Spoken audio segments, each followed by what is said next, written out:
to the Daily Squeeze Take 13. Today's topic is stress. So pretty much stress is all around us these days. Life these days is busier, it's more hectic. We have a lot going on in our schedule, and I hate to say it, but really, if you think about it, in today's world, it's not like a community raising a kid, it's each family raising their kid. And I find that kind of sad because I think that community environment helps. It helps to take the burden off, and it helps to ease stress because everyone kind of works together instead of, a whole neighborhood of houses where sometimes you don't even know your neighbor. So today I just want to talk about stress and how it can affect us.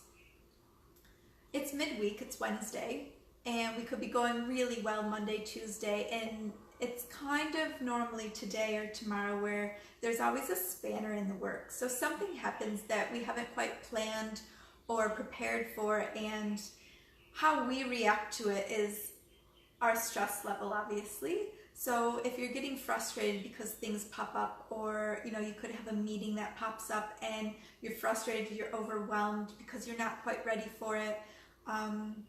You could have a family engagement that's popped up over the weekend, but no one really communicated with you, so you're really possibly annoyed or frustrated, even angry, and it's still that stress on you, and you're thinking about it a lot, you're even overthinking it sometimes.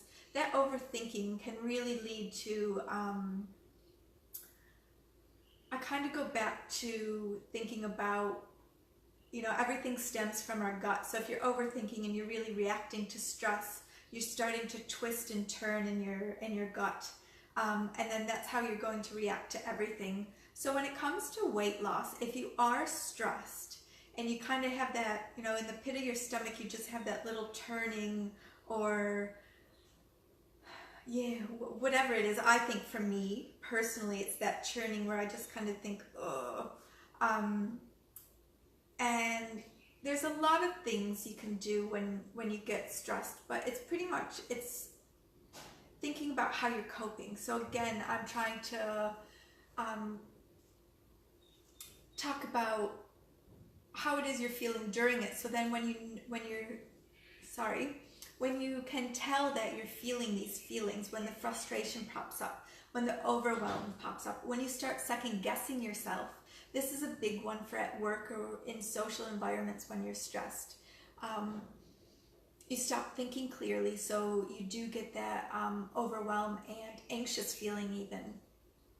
So if you're feeling like this and it's midweek, kind of take a step back, relax, deep breathing, get outside, get in the fresh air, do something that's going to slow you down a little bit so that you can mentally prepare for how you're going to react to the situation, whatever stresses come about.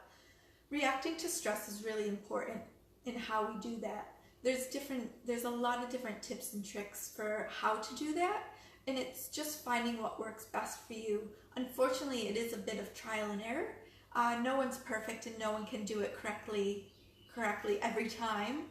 But it is important to really be conscious of how you're feeling in the moment. If your boss comes over and says, oh, we have a meeting, I need you to do this, this, and this, and you're quite positive about two of them, and that third one you just don't know about, don't dwell on that third one too much. Try not to. Take a step back from it. Focus on what you do know and how you can react to the good stuff about having that meeting or family event or whatever it is, and then kind of move forward from there. It's okay not knowing stuff, and it's okay not knowing how to answer someone. So if someone kind of throws you a little curveball and it really makes you stressed, and you're overthinking things, and as I'm saying this happened to me yesterday where I keep talking about one situation and I keep going over it because it really surprised me.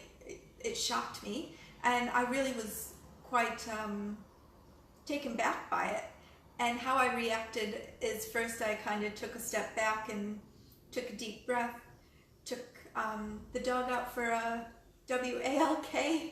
Can't say it because he is right here again. But then afterwards, I kind of was like, all right, well, I just need to, explain what's happened and then move forward from it. It was nothing major, but it still kind of surprised me. So any little bit of stress can really do that.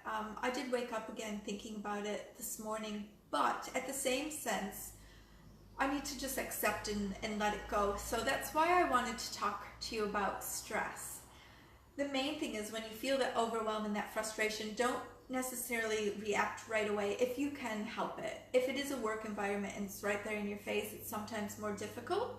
But don't be afraid to approach the subject later. Or if you have to, react to it as it is there and then go back to it and react the way you want. That's okay. So as long as you're trying and as long as you're really understanding what those tell points, I think I'm going to start calling them. So the tell points of what's making you frustrated, or not that what's making you frustrated, but how you're feeling when you do get frustrated. So, if you start to get really tense, if you have that, some people sit down and they have to click a pen or tap their foot. In meetings, you have that one person always looking around. I know when I used to get stressed in meetings, I used to eat. I'd always have my morning snacks and stuff there, so that would keep me busy. So it was my tell, but at the same time, not many people noticed. They just thought, oh, Kelly's eating again. So there's a lot of little things that we can do to find our tells. So once we know what our tells are, we know that this meeting is going to make us frustrated. What can we do so that we can take out that frustration and get through it with a clear head and be happy at the end of it? I ate, so I wouldn't say anything.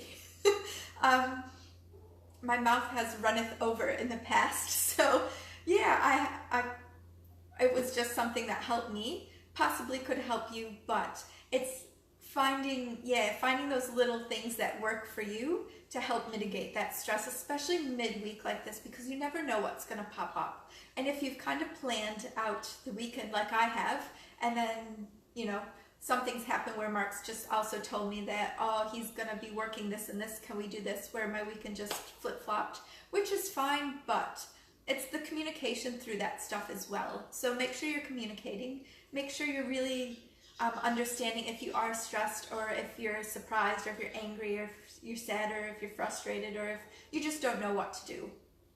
Not knowing what to do is fine. Let's face it. Like, there's always someone that does. It's knowing the right person to ask.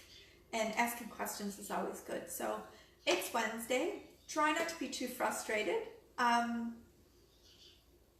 Don't let that stress really bottle up or overwhelm you today. It is midweek. It can happen, but hopefully it doesn't. And yeah, just try and kind of retreat and do something for you if you're noticing you're feeling like that. Walks during lunch, some sunshine on your face, even if it's not too long, just stepping outside.